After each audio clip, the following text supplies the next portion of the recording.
Good afternoon, everyone, and thanks for tuning in to today's IEEE USA Livestream webinar, How to Secure the Right Job in 2023.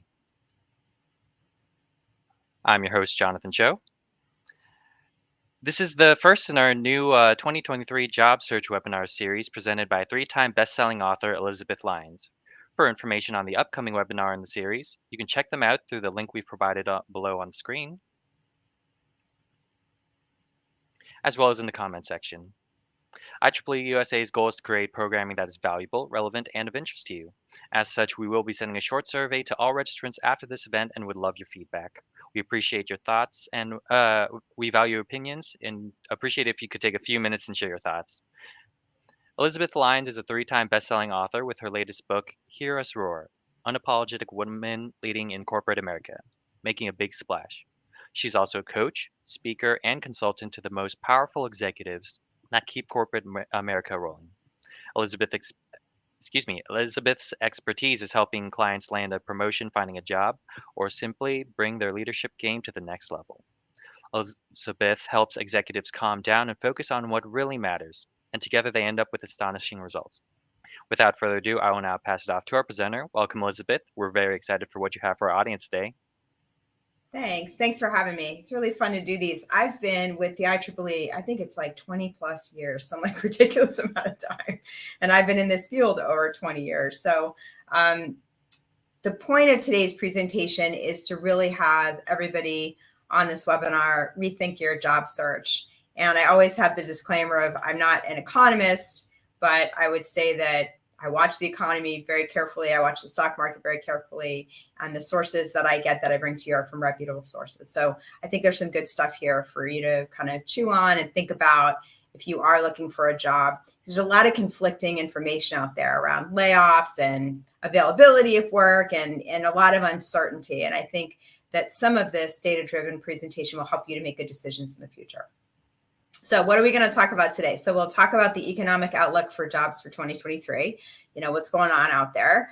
We'll talk about the big looming question, which everyone wants to know, including myself. Will there be a recession? Did we have a recession? Will there be one this year? That whole will there be, will there not be, what's going on? So we'll talk about that.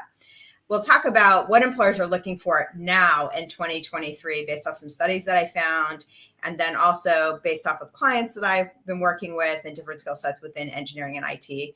And then I'm going to leave the presentation with giving you some cool, hot tools that are out there that might help you in your job search that maybe you haven't heard of before. So my name is Elizabeth Lyons. I am the author of 3 books. The one that might be the most relevant to you is I Quit. Working for You Isn't Working for Me. It's done very well lately. I wrote it quite a few years ago. It's done well. The one prior to that is called Recession Proof Yourself. And the most recent is called Hear Us Roar, Unapologetic Women Leading in Corporate America. I thought I wrote a women's leadership book. Apparently I didn't. I wrote a leadership book for everybody. There's such a great deal of executive men that bought the book, read it, and had some really favorable things to say about it. I think that I know there's a lot of career coaches out there now, thousands and thousands of them.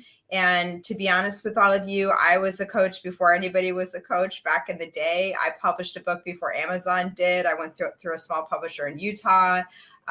What happened was I was fielding a lot of questions and spending hours with engineers like yourself on these phone calls, teaching them how to interview, looking at their resumes, giving them feedback. And I realized, oh my gosh, this is like a job. This is a full-time job. So I did a lot of it pro bono for many, many, many years. And I still do some pro bono work. But I think at the end of the day, when you look at other coaches compared to me, is the reason I'm really qualified here is I'm still in the game and I've been in the game a long time. So what does that mean? I've been with hiring managers. I know why somebody is hired, fired, or promoted before they do. I still fill recs. I work for a very large company in the cyberspace. So I'm actively in the trenches and in the game, right? So I talk to vice presidents, directors, and managers all day long while we open up their recs and we look for talent. And I select that talent pool. I manage that talent pool, and then I get feedback in terms of, what's going on out there. And you will see trends. And the trends that I present today actually mirror what I'm seeing real time on the job. And then also my coaching clients. I still got quite a few in IT that I work with, and I hear what they're going through in the interviews as well, and can always share that as well. So I've got one foot in the data, I got one foot in experiential, and then I've got clients that I'm coaching through this as well. And then I did a job search myself, and so that was really interesting when the coach actually became the player for a while. So the things that I share with you actually have some real-time experience as well. So I think that's what makes me a little bit different than some of the coaches out there. You'll find that they're coaching, but they haven't wrote a resume. They haven't been a hiring manager. They haven't been a coach very long. They hang a shingle and are kind of out there. But I think my expertise is a little bit different in what I shared with you. So as I was preparing for this presentation, one of the things that occurred to me was the unemployment rate. And I was looking for something else, and I stumbled across this data that said the unemployment was extremely marketably low in 2023 January. And I thought, well, that's interesting, because all you read on LinkedIn is about all the tech layoffs. And everybody's all kinds of concerned about all these layoffs that are happening. And then there's other, reports out there about recession and when's that going to happen? Is it happening? And even the BLS said, we didn't expect this with the unemployment rate to drop.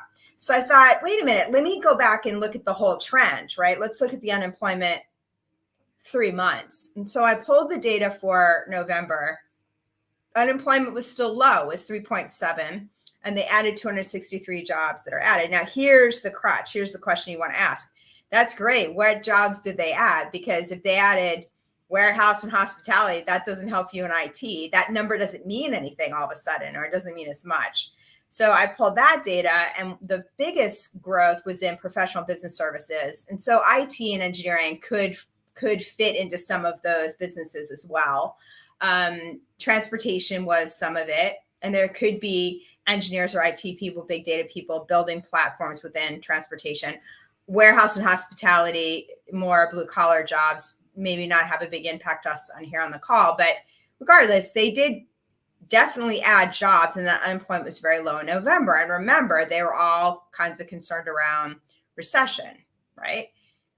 The other thing I looked at was how many times did the feds hike the rates, because that has an impact on the economy and that can stave off recession. They did hike the rates they did hike those rates in November. In fact, they did it 6 times last year.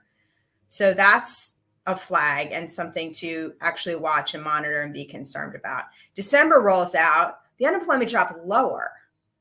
So that was interesting, because usually end of the year, you see a lot of cuts and you see a lot of layoffs, and they try to flush things out and clean up the books.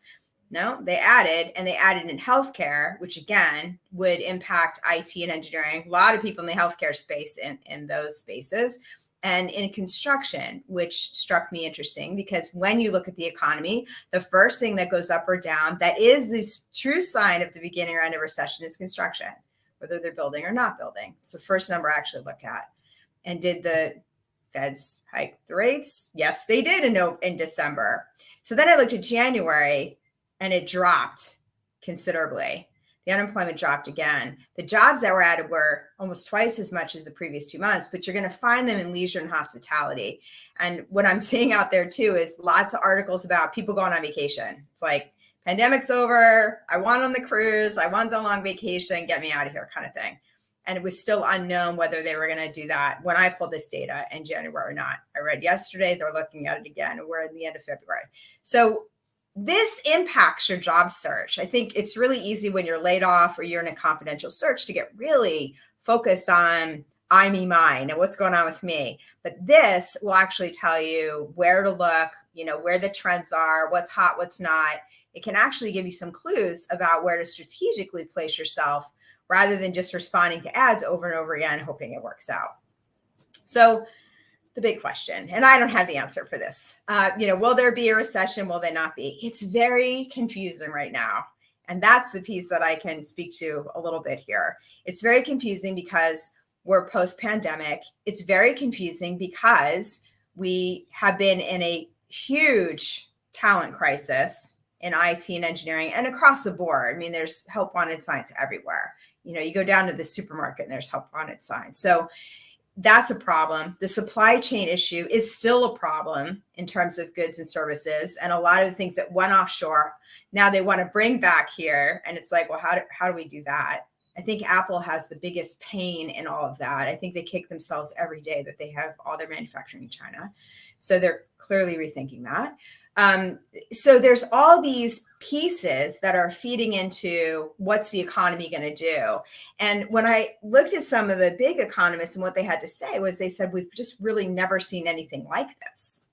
And that's kind of concerning to me, is that they can't really predict it. And so then, then you look at yourself, if you're in a confidential search, the big question for anybody in IT or engineering is like, well, I don't know, do I just sit down at my desk and stay another, 2-3 years and let this thing blow through and the big storm blow through and blow over and then look, because I'm safe here now? Or, I really can't stand it. Do I get out of here? And I think that, it's a personal decision. It's case by case. But what I will say is there's still plenty of jobs out there. There's plenty of companies that are hiring. I would honestly say to anybody in 2023, the devil's in the details, and be very, very careful what you read and really be mindful of where that is coming from. So if you're looking at unemployment numbers out of the BLS, that's a good thing. If you're listening to what JP Morgan Chase and Jamie Dimon said yesterday, it switched because a week ago he said something else, right? And so I'd be careful. I wouldn't look at big global news outlets either, because it's slanted and spun, which triggers the market, which triggers the whole thing. And then we can never really get to the truth. Interestingly enough, you go back to LinkedIn, and everything on my feed was about these tech layoffs for over a month. And there was one article I found, and if you connected with me, you can find it on my feed. And it talks about what really went on with Google, Meta, Facebook, Apple, the big tech giants when they laid off. What is that really about? And when you really drill down into the numbers, the first thing they did was they laid off all the contractors. The second thing they did was they laid off all the H-1Bs. And then the third thing they did was they really went into HR and recruiting and cut, and I might misquote this number, it was like 30%.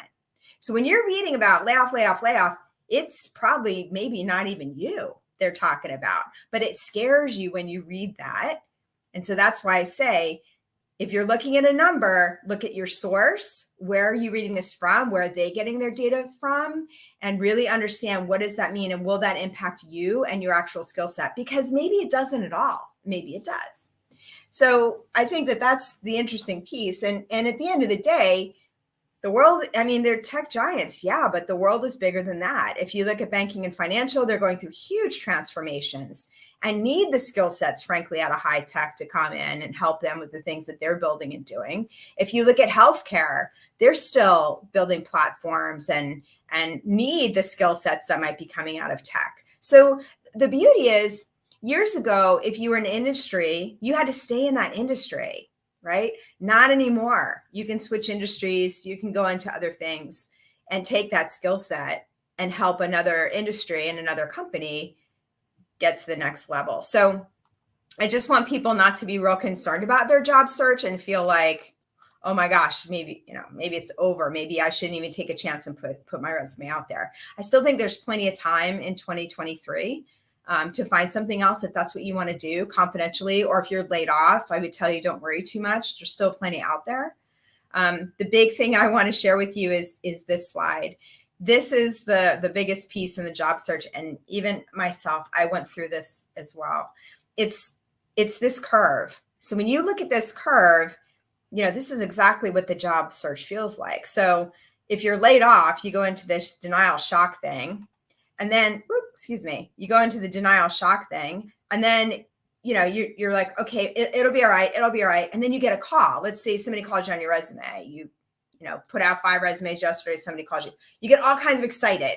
Oh, okay, great. And then you have one phone screen. You're like, this is the job for me. This is going to be great. I know this is the one. And then they don't call you back, or you don't get to the second round. Now you're back into that, you're back in the dumps again. So that whole cycle, as best you can mentally, emotionally, you want to keep that cycle flat.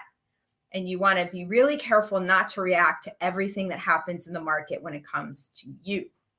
because if you do, you will lose your focus on the good or bad job that's standing right in front of you and unable to make a decision because you just want the job search to be over because it's painful, right? So this whole cycle, you want to stay out of there, out of that. And truly, if the job isn't for you, it's not for you. There's only one job for you, and that's the only one you can really have. The rest of it is at best your speculation. So just go through it like a process. I think that in our society, especially right now, we're very product focused. We think we're a product. We think we are like a box of cereal on the shelf that we're selling with the brightest colors and the biggest whatever, screaming above all the other boxes of cereal on the shelf. You're not a product. You're a process. And you're in a process if you're on a job search. And you're all very, very smart, technical people. So if you can look at it like you're in a process, the emotions go down. Just go back to the process, and then you'll stop this kind of an emotional back and forth. So what are employers really looking for right now? I think this is a good slide. And when I talk to hiring managers, or when you get up into the very high levels of HR, this is the kind of stuff that's got their attention. And then this is the kind of stuff that will impact the recs that come down the pipe within any organization, big or small. So the first thing, and you're going to see this as the candidate, because it's going to be like a symptom from the cause, right? So these are the causes that I'm sharing with you, but for you, it's going to show up a little different. One of the things is pay transparency, big hot topic right now. So they're going to be very honest with you about what the pay is, if there's a signing bonus. You're going to see some wages posted online, the full spread of the range, even if you're not in a state that mandatory makes them disclose that. You're going to see them having pretty deep talks with you around compensation. And what it'll sound like to you is in the offer, the recruiter might really go through the benefit package with you carefully, or might really make sure that you understand what the bonus is and how it pays out. But they're truly evaluating the jobs right now, the title bands, and the skill sets, because every employer knows they overpaid for 2 years. And they can't now not overpay because of inflation and the market crunch, right? So they're stuck with it, but they're really evaluating what is the skill really worth. And there's a lot of conversations around that right now internally. The other big thing that you're going to see is the people that have been with these companies 10, 15, 20 years, you're going to start to see spot bonuses, retention bonuses, anything to stop the bleeding, anything to get the attrition to stop. So that's an interesting thing that will play out, that you're going to start to see. Upskilling, when you're in interviews, you're going to hear the employer talk to you about growth. I would honestly tell you 99% of the interviews that I have now and have had for 2.5 straight years, every interview, every day, the number one reason people are leaving is growth. Sometimes it's perceived like I just perceive that there's no growth, and there is. And sometimes it's just not the growth they want, or there isn't any. But there is a response to that. And employers are looking to help their people to upskill. And there was a statistic that said 92% of employees plan to do that upskilling. So when it plays out in our field, it plays out in certifications, it plays out in those sorts of things primarily, I would say, or any kind of additional training that you can get from the company that will help you to continue to grow that skill set. You might start to hear about that in the interviews, or if growth is your driver, why you're leaving or why you're looking, ask them, what does that mean to them? What are the programs and things that are available to you if you took that offer? That's a fair question. Will they pay for the certification? How much money per year would they pay for a certification? Usually there's a cap, $3,000, $5,000 continuing education. Are you sure that department has that money, or is that a big company policy? What does that look like? The next piece would be healthcare. So this is becoming quite the thing.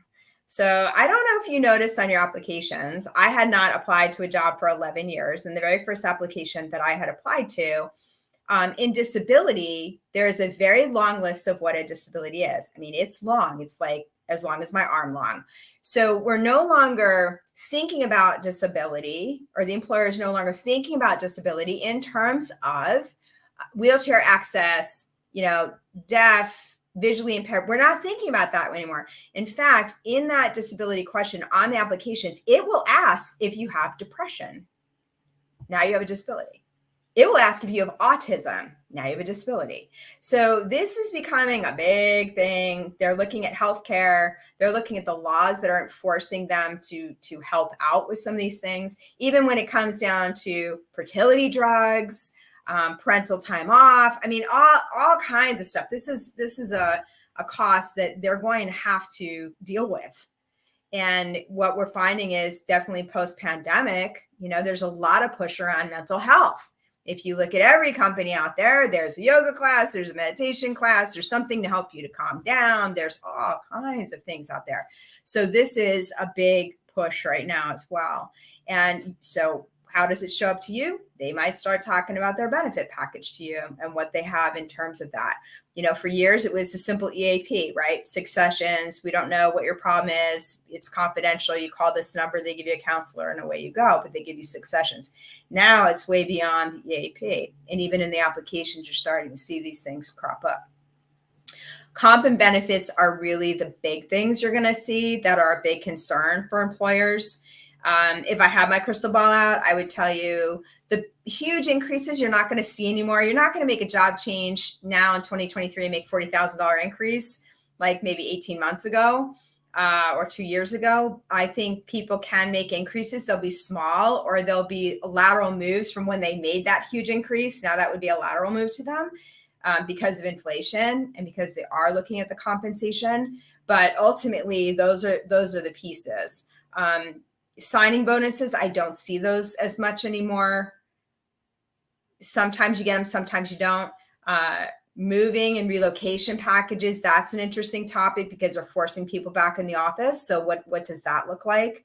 Some companies are coming out with commuter benefits. If you're going to get forced into the office 2 days a week, what does that look like? Will they pay for the train or parking or what have you if you're in a large metro area? Anyway, that you get the idea. That's what it's their concerns are, and that's how it's going to show up for you in the interview.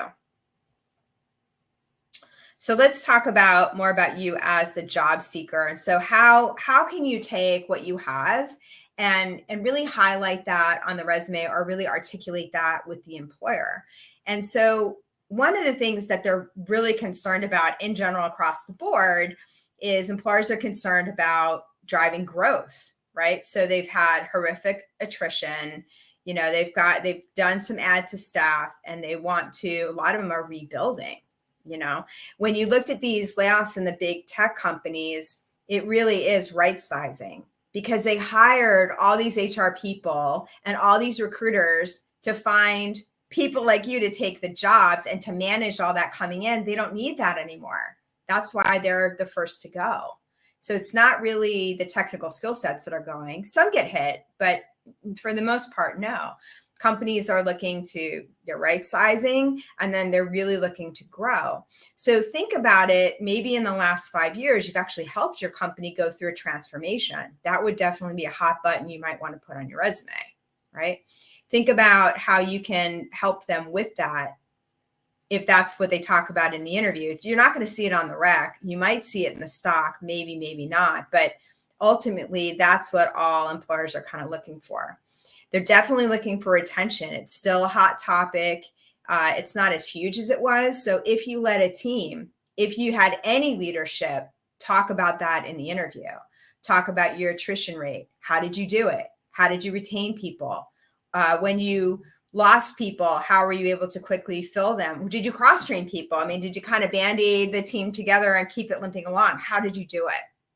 And so that's a big piece that you're going to want to sprinkle in the resume and definitely talk about in the interview. That's going to make you a very different candidate. And then lastly, if you're in any of those super hot markets like AI, big data, security, even if you work tangentially with those teams, that would be something that you want to bring up in your interviews as well. So we're kind of rounding the corner on this. So this is where I kind of wind down here. So here's what I want to leave you with is there's still plenty of time in 2023 to find another job, whether you're laid off or you're confidentially looking. I don't want you to worry, regardless of what the headlines say. The increases will probably not be as great as they were in the pandemic.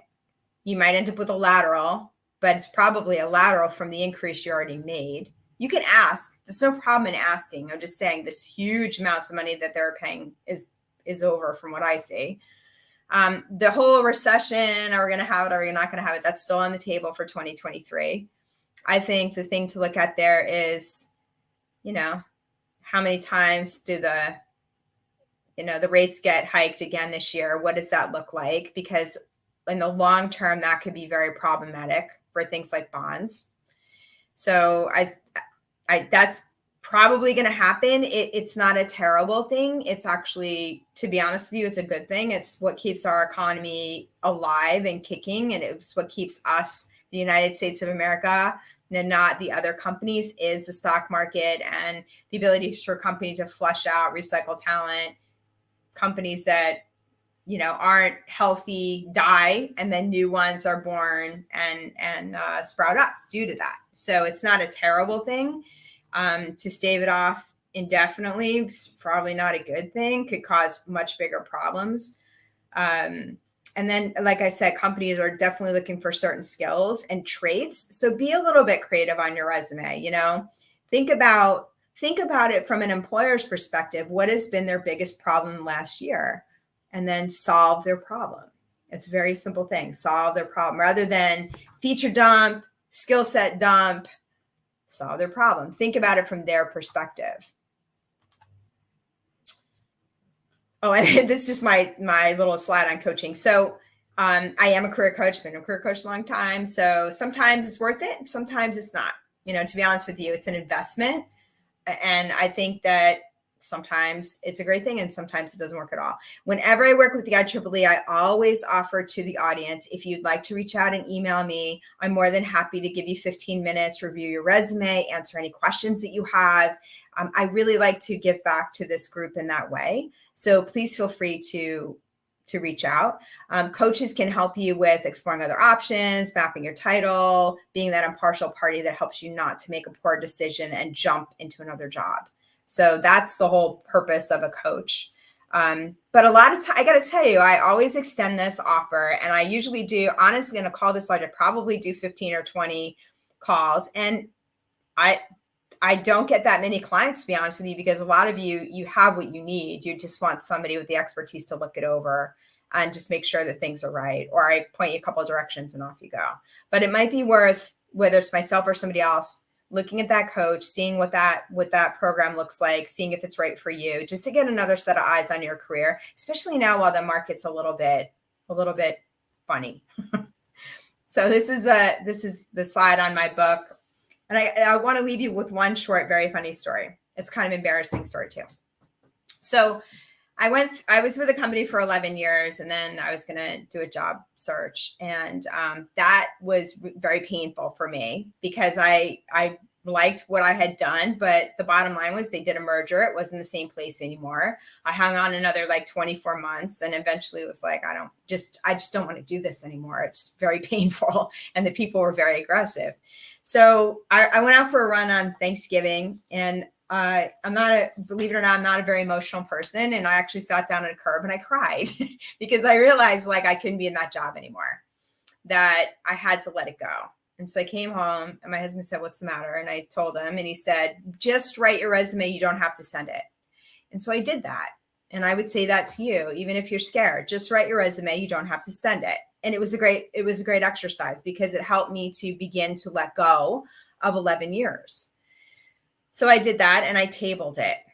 And I kept doing this back and forth thing, kind of like that slide I showed you. So Monday would come and I'd be buried in emails and angry calls. And, I'd be like, I can't believe I'm doing this again. And by Wednesday, I'd be worn out and I'd be looking. And by Friday, I was like, oh, I just need to get to the weekend. And then that cycle would start up all over again. So I don't suggest you do that.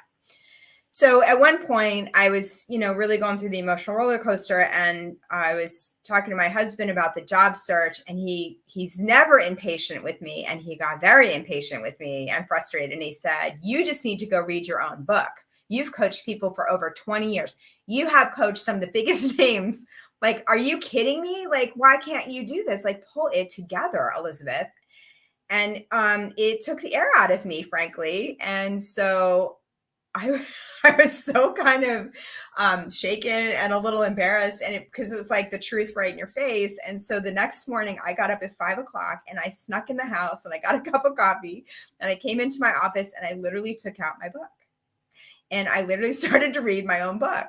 And I will tell you, it did not take me longer than 15 or 20 minutes. And I'm like, oh, I know how to do this. It's a process. Oh, I don't know what I'm worried about. And I sat down and I just started the search. And I ended up with some absolutely phenomenal interviews. I met with Goldman Sachs. I met with Discover Card. I met with Visa. I met with US Bank. I really played the game at a high level. And I was proud of myself that I didn't shoot low. And I would say that to all of you as well. Don't shoot low. And I just put it out there, and I was able to really put myself through my own process that I wrote out in the book over a decade ago. So for whatever that's worth, I can tell you from experience, the book works. So, and not to be afraid, and that wherever you're at in your search, it'll all work out. It doesn't feel like it in the moment, but what you don't realize in the moment is you're actually going through a massive transformation. And in that transformation, only good things can come if you see it as that. Sometimes it's just a little bumpy in the middle of it. So with that, I will wind down here, and let's see what's in the chat. Yeah, Jonathan, you want to give me a couple of things in the chat? I'm happy to answer any of it. Absolutely, and fantastic presentation. Thank you so much, Elizabeth. So, folks, we are at the Q&A portion of the webinar.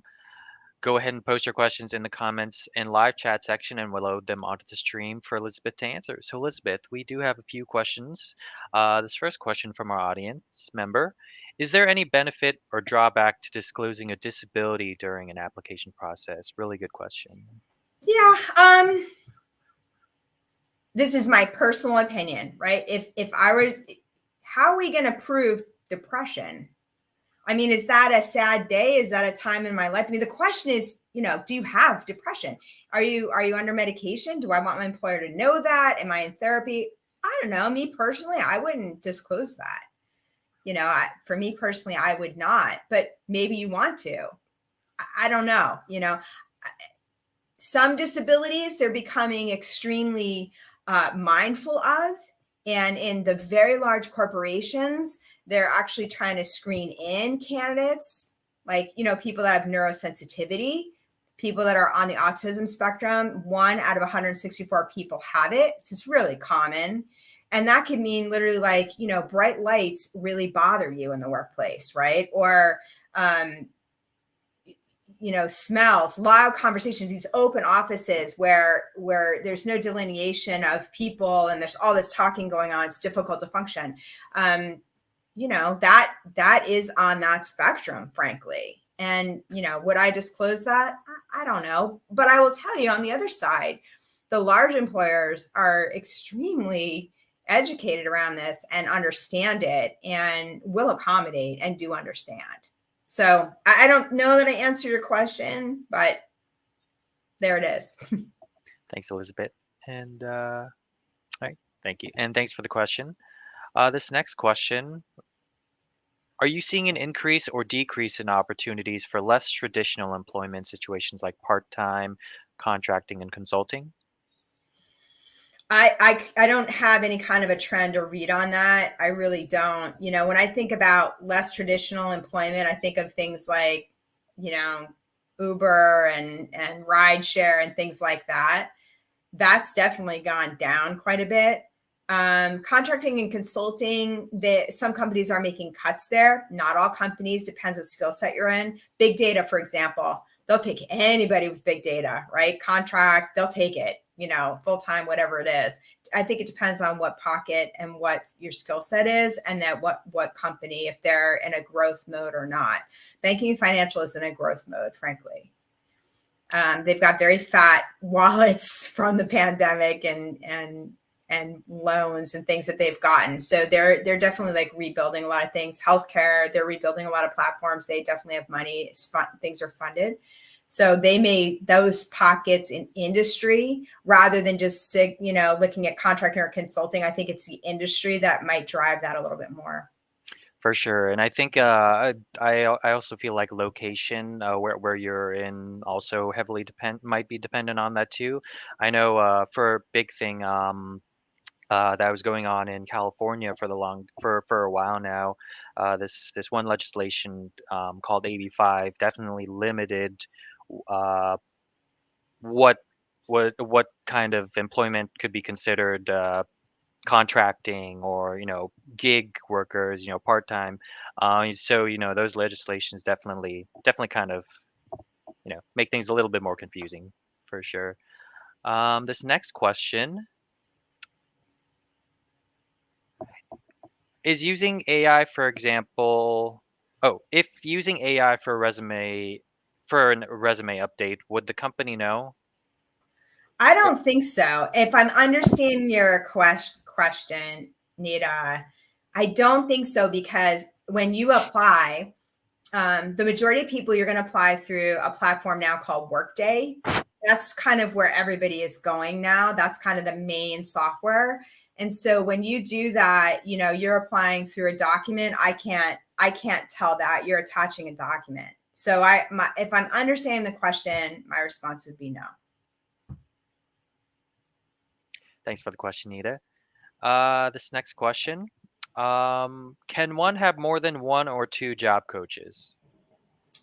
So, and the next question is there any positives and negatives to that? So that's a really great question. So I think what we really need to do here is define coach, right? Are you paying for services? Because anybody, I mean, we got job groups in Dallas, like phenomenal job search groups in Dallas, and they'll have coaches there that will read your resume or do mock interviews or what have you. They're volunteers. They're in transition themselves. They're not necessarily coaches, right? I mean, they call themselves coaches, but but really, like, it's volunteer. Like, do they have the expertise? No, not really. So if what I would say is coaching is an investment. I have not known anybody that paid for services for two coaches at the same time. It doesn't make any sense. What I would say is ask coaches what is their process. And what you will find is 95% of the time they don't have any process. And what you'll find is they've pumped out of the International Federal Coaching Association. They have a certificate, but they don't have any background in it, or they don't have background in your skill set. So I would say, I think it's a great question, but I think the real questions are, what are we calling a coach? Is it a coach? Is it a mentor? Is it, what is that? And then true coaches, the investment is typically done once, but I would say buyer beware and ask that coach what their process is. And what you'll find often is there isn't. And if there isn't, I think the big question is, then what are you paying for? Because I've always had a process. Hmm. So I'll leave you with that. Thanks for the insight, Elizabeth. So this next question, what advice would you give to foreigners that are seeking jobs which will provide visa sponsorships in the U.S. and are not getting any for now? So I guess the underlying question is, do you have any tips or insight on how one can find a job that might provide visa sponsorship, or maybe the path to that? It's difficult. What my biggest concern, and I have some dear friends of mine, more than one, that are Indian, and they have bought houses and had children, and they have their whole life here. And if they don't get that visa taken care of, they're going home. And so I would say, it's twofold. One is have a plan B, have a parachute out of here, because if that happens, that's devastating. And you want to have, you need to know what does that look like if you have to go home and if you have to start to dissolve things. I don't, companies really, they're pulling back on that now, so it's hard to say. The rule of thumb has always been, You go in the contract houses, you go in the Infosys, right? You go in them, they're going to work you to death. Like you can't believe. And you're going to pump a lot of hours, but they hide your H-1B. They hide it and they bill you back to the client at an exorbitant rate, and you work a lot of hours. And a lot of people do that before their visa comes through. You build a phenomenal resume. There's no doubt about that. You get exposure to some excellent clients. I mean, you'll end up doing some really great work, no doubt about it. So it's not a terrible thing, but you definitely pay the price with the hours and the demand and the pressure there. So that would be one way. You know, a lot of the ads, if they say right on them, you know, we do not have sponsorship, don't apply. If you don't have it, don't apply. It's not like you're going to get an exception. So that would be the other thing I would say there. Thanks, Elizabeth. And thanks for the question, Jerry. This next question from our audience member, Ruben. Ruben asks, how do you deal with employers seeing a longer resume gap? There's this feeling about how the longer it takes to find something, the worse your chances get, and I would like to hear your opinion on that. Understandable sentiment. Yeah, I think it's really changed, Ruben. Like I think that was definitely the case before the pandemic, not as much anymore. I mean, people actually left the workforce completely during the pandemic. They had major things going on with their family or health issues of their own, or were laid off and couldn't find, you know, so I don't think that's an obstacle. And I would positively challenge you to don't make it an obstacle for you. Just keep applying. You could put also a one-liner on there. Like if you've got a reason, you know, like stayed home to care for a family member, right? My mom died. I handled her estate for 2 years. It's okay to say something like that to make the reader of the resume understand why you were out. And that's still professional and that's okay. Thanks for the question, Ruben. This next question might kind of go along with that previous question. Joshua asks, I'm 74 years old and returning to the job market because I ran out of money. How do I explain this? That's tough. That's really tough. You know, I think it's plausible to say, and with the low skill shortage, I think the odds are in your favor to find something, frankly, and land. If this was 5 years ago, I'd say, oh, it's going to be hard. But I think you could land. And I think your story, because what you're asking me is like, what's my story? The story is that you miss being engaged. And there are a tremendous amount of studies out there around, and I'm just going to, you know, go there on Alzheimer's, on being mentally fit and how critically important that is for people as the body ages, right? And so for you to go and say, I just really want to like solve some problems and be more engaged.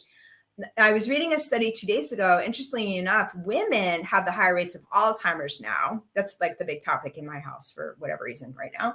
And it's women, it's not men. And the reason is men will often work a little longer. They're in jobs like when you get into engineering IT, there's a lot of problem skills that go on. And what they find is that women, if they never worked outside of the home, you know, if they don't have that, then they find that they do go into dementia and Alzheimer's. So, I mean, I wouldn't say that all in the interview, but I hope you see where I'm going with this. It's totally plausible to say, hey, I miss being engaged. There's good reasons for social reasons, particularly for men. This is what keeps them healthy and upright and happy and thriving. And there's nothing wrong with that. The way our society looks at it needs to be looked at differently. So don't look at it the way society looks at it. Yeah, for sure. I mean, I'd imagine most people look for jobs because they need the money. Though I've heard that probably saying that during the interview is not the best thing to say, even though it's true. So there definitely are ways to spin it around, and like what you said, saying that you want to be engaged. I think that's an appealing explanation. Thanks for the question, Joshua. That's a good Uh, one. this next question, does specifying expected salary during the application process impact your chances of being selected for an interview? Maybe. I mean, as when I'm looking in the applicant pool, I'm not looking at that. If they answer, I don't look at the application. I look at the resume and I call them or I don't call them. Um, Mhm. by law, we're supposed to allow everybody that's qualified into the applicant pool. And then during the interview, we would have the conversation around salary, because it's really up to you whether you want to take the job or not. It's not up to me. I can tell you what my range is. I can tell you I can't change my range. I can tell you this is what the job pays. That's certainly not an argument, but it's really up to the job seeker to decide where they want to apply. So the reason I say maybe is I don't know if another recruiter has the time or will go back to the application, read that, and screen you in or out. Personally, I don't. I don't really know other recruiters that do, to be honest with you. We're too busy. So I think you're probably okay. So I guess, Elizabeth, going off of that question, I have seen some employers, some companies with job applications where it specifically asks you what is your expected salary. Mhm. And during those cases where, and sometimes I've even seen that being a required field to be filled out. In Yep. those situations, what would do you have any tips or recommendations on how to best answer Yeah, that? I did it. So I can tell you exactly what I did. I put down my flinch point number. Like, this is what I need to keep my household running, and I want a job, because at the end of the day, it's time and money. And for me, it was like, I want to get a job and not be out and not be in this job longer. So I put down my flinch point number, and then we can negotiate up from there. But if you can't pay this number, don't call me, because I'm not, you can't afford me, or I'm not what you're looking for based off of your ad. So I think that's a fair way to do it. Or take your flinch number and add 10% and put that in the application. Hmm. Sounds like a good insight. Thank you, Elizabeth. This next question. Do you have any recommendations for networking via friends, former coworkers, or LinkedIn, etc.? Yeah, I can tell you from experience and the client that I currently have right now, what works. So I think when we talk about networking, that's always what it's code for. Will you walk my resume in? Do you know anybody at this company? Do you know the hiring manager? That's kind of like code for that. And when I think about networking, especially after what I've been through and my clients are going through now, I think about really like the dirt, right? Like, is that company good? Is it not good? Do they have layoffs? How do they treat their people? I don't want to read their marketing online about how diverse they are. Are they like, do they walk the talk? And so when I networked, I'm a big player in Paytech Women, and they're all women in payments. And so they could be in PayPal, FIS, Global Payments, Fiserv. These are big payment fintech company people. So I took like 5 women out of that group. Maybe you take 5 people out of the IEEE. And I arrange calls, and I would say, like, these are the companies on my target list. What do you know about them? It was really eye-opening. People would really share with me what was going on. They'd be like, oh, I got a friend that works there. Oh, I worked there 10 years ago. Or yeah, it's a terrible place. So I think when we talk about networking, I would reframe it into really finding out, or maybe in your perspective, who's got the cutting edge tools? How do they promote? How do they pay? How do they treat their engineers, kind of thing? And if you network from that perspective, then they also will help you. Then you can actually be like, hey, I just applied there. Can you help me? So I think that's a good strategy to go about and do. Thanks, Elizabeth, and thanks for the question, Sean. Um, is there any minimum period an employee could stay with a particular organization before thinking of leaving? The ideal period. Oh, you mean like, should I stay 2 years or 4 years or 5 years? Yeah, I think like I'd imagine the question. Maybe you find a job that isn't your ideal job or one that you want to Yeah. stay with forever, and simply use as a stepping stone. Do you think there's like a minimum period? Yeah, I'm really excited to tell you that it's all changed. The pandemic has turned everything up on its ear, and there still is quite a bit of power with the job seekers. And I will tell you, if your story is plausible, it's okay. And I had that happen. So I left an employer after 11 years, and then I took a job in a leadership position. And I did a great job. On my review, I was exceeds many. I was only there 15 months. And I realized that I didn't want to do it. I had a global team of 21 people all over the globe. I mean, and I had a business that I was constantly battling with, aggressively battling with on a daily basis, and 21 people. And I was like, I don't want to do this. I just want to go back. I want to do the work. I don't want to do this. and I don't want to do it here because I don't have the support. I didn't have people, process, or tools. And I wasn't willing to go rebuild all that for a $5 billion company.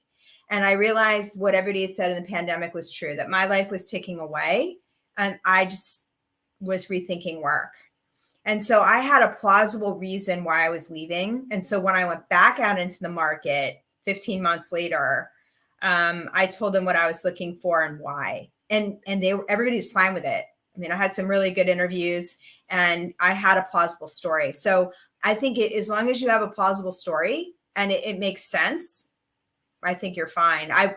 You're not going to be penalized, or it's not like the candidate that is in the interview pile that's been with the company 10 years is going to be looked at more than you. Not anymore. It's all changed. Great. Thank you, Elizabeth. Regarding resumes, Mohammed asks, is it good to have a longer resume? It's just 2 pages, especially for someone fresh out of grad school? I read on CNBC that it's becoming a preference for recruiters. Is there some truth to that? Yeah. What do you So this is exactly what I'm talking about, Mohammed. You just took a bunch of information from CNBC. Don't do that. Take information from others like Forbes or Inc. or anybody. That's exactly what I'm talking about. If you're going to take advice, consider the source. Consider the source. What's their motivation? What are they trying to get you to do? Are they trying to make you afraid? That's exactly what I'm talking about.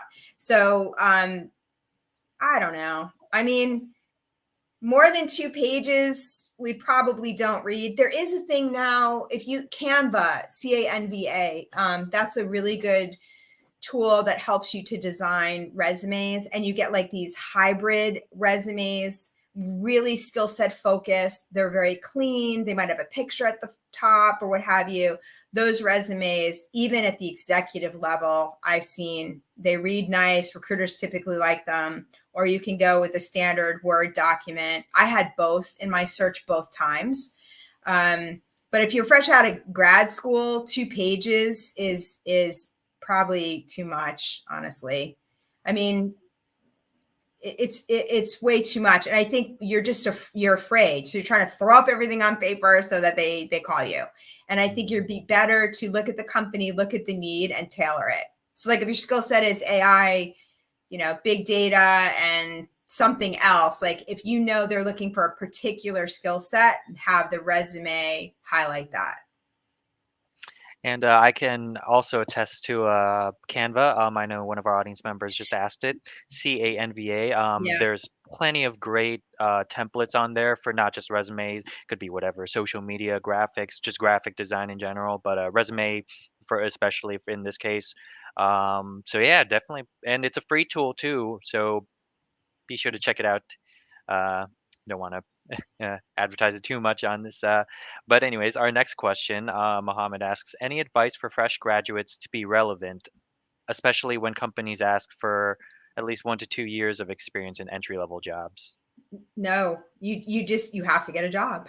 That's it. I mean, I can't get a job because I don't have the experience, but I don't have the experience because I can't get a job. You just have to, it's a process. You just have to keep going, and it's a process. If you're applying to things that are 1 or 2 years experience and you don't have that, it's probably not you, unless the ad says, 2 years experience, including military experience, education, etc. Then you would qualify. If they're looking for 2 years experience and you don't have that, you're applying to the wrong roles. So then you need to apply to any roles that in the title say early career or intern. Otherwise, you're just going to get rejected. Mhm. Thanks for the question, Mohammed.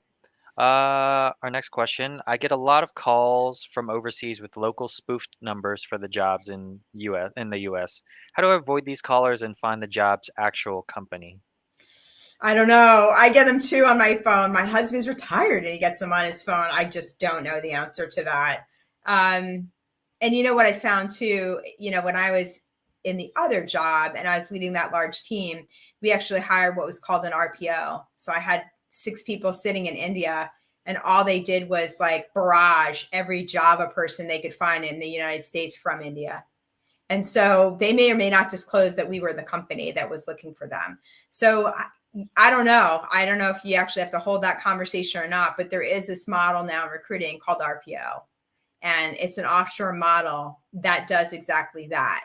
And so they're meant to put out hundreds and hundreds of calls and emails. The problem is a lot of times you're not even what they're looking for, right? They're not even really reading the resumes. So I don't know the answer to that, but I feel your pain. Hmm. Is it okay to accept another job offer after having already accepted one if the second one seems better fit? The first one was the only offer in the beginning. Yeah, it's hard. It's not nice. I mean, employers don't like it. I think here's the thing. People get all tripped up in what does it pay? And I was on a webinar last night with Women Who Code, and it was all, like negotiation and how to us as women. And I'm like, you're looking at the wrong thing. You're looking at the wrong thing. I mean, you want to look at some of the other things, not just the money, but you took a job, it was the only one.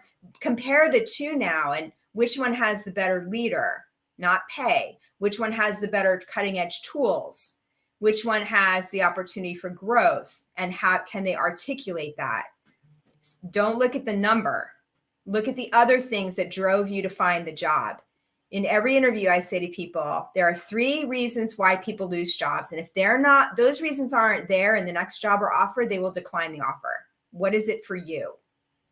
And I knew for me in both job searches, it came down to these 2 or 3 things. Like if they weren't there, I don't care what they offered or how much. And I did have one offer a lot with a huge name. And I was like, oh, no, thank you very much. And it was hard to do that because you're excited about the name, but at the end of the day, that's what's really important. Would you also say, would you say that that answer might differ on if the person has already signed any documents for the first job offer, They, or? they can't force you to stay. It does happen. It happens a lot, 18 months ago. They can't force you. Everybody's at will. You can leave. They can let you go. Now you might have a clause where you're signing. If you took a signing bonus, you might have to pay that back. There might be something Mm, like that, but there's no documents that say that you actually have to stay. gotcha. Thank you for the insight. So, folks, we do have a few minutes left. We'll answer this last question from Dylan. Dylan asks, "What does entry level mean if it requires experience?" Entry level means we're looking for somebody right out of school, to give them a chance to take their book learning and apply it into a company. So that's what we mean by entry level. They started to reframe it from a marketing perspective and call it early career. That's another one that I see out there quite a bit in the ads out there. Early career can also mean 0 to 2 years experience. It might mean that you are with a company, you are in an internship, you finished an internship, you do have some work experience. So early career would be a good one to look at too in terms of title in your searches. Mm, thanks, Elizabeth. So before we close it off, Elizabeth, I would love to hear a little bit more about, your most recent book, "Hear Us Roar: Unapologetic Women Leading Corporate America." You know, uh, you mentioned, I think, at the beginning of the presentation how it was originally for women, but then, yeah, there it Yeah, is, folks. But yeah. then, it seemed to, the contents of the book seemed to apply to just in general. So would really love to hear that a little bit about that. Yeah. So one of the things it talks about is how to gain mastery over your emotions at work. And the primary focus of the book, and the reason why it never went as big as it would have been great that it went, I mean, it literally launched prior to Me Too. And I remember one point saying to my husband, I don't understand. And he said, are you kidding me? They don't want your book at all. Your book is about unity. Your book calls out women and says, get along with the men. Your book is about unity, getting along in the office, understanding the differences, understanding the silent code, understanding how people get promoted. Your book is about that. Your book is not us versus them and take all the men down. And so it does talk, it's funny. It's a good read. It's got a lot of data in there around why women aren't promoted. And it looks at why women aren't promoted from a data standpoint, but also how we got ourselves there. The things that we bought into as women, that helped us to not get ourselves there. It also talks about men. When you look at men as little boys, they build cars, or they solve problems, or they're in team sports, and all of that sets them up beautifully for the workforce.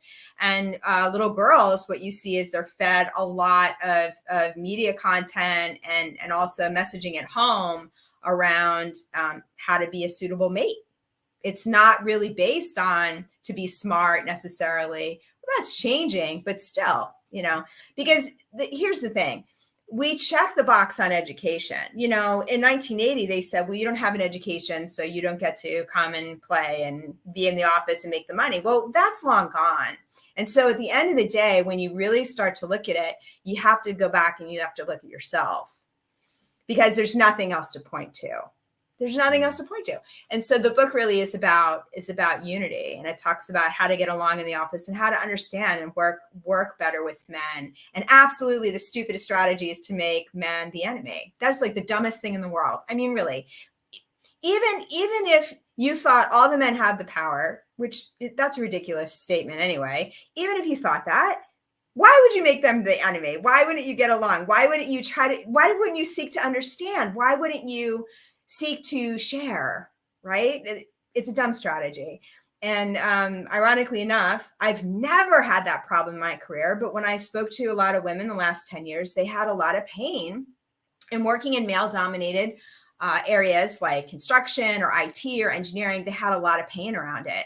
And a lot of it, frankly, was self-invented. Some of it is the system and the way it's set up, but a lot of it is if we all looked at our attitude and approach, it all kind of works out.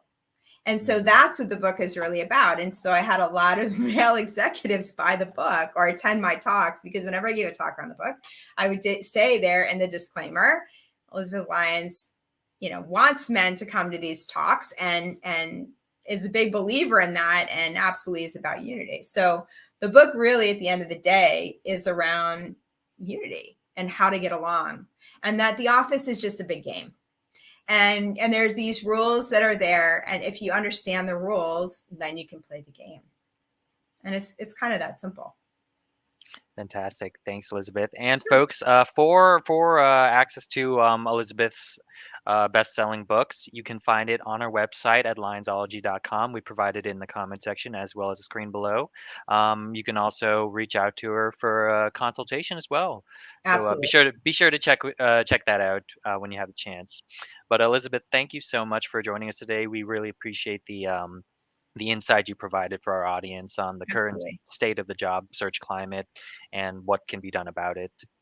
Absolutely. Thanks for having me. I wish you all well. I really do. And please feel free to check out my site. And if you want the 15 minutes with me, you're more than welcome to have it. Send me an email, connect with me on LinkedIn, and we can set up a time in the next few days. And I'm happy to answer one or two questions, things that are concerning you around the search, anything that is a worry to you, I'm happy to listen to and help guide if possible. And thank you to our audience members for tuning in for your great questions as well. Our next webinar in the 2023 Job Search Series presented by Elizabeth Lyons will be on Wednesday, March 22nd at 12 p.m. Eastern. The registration link has been provided below and in the comment section. Please don't forget to like, share, subscribe to our channels on social media, and check back daily for future live stream updates. Have a great day, everyone.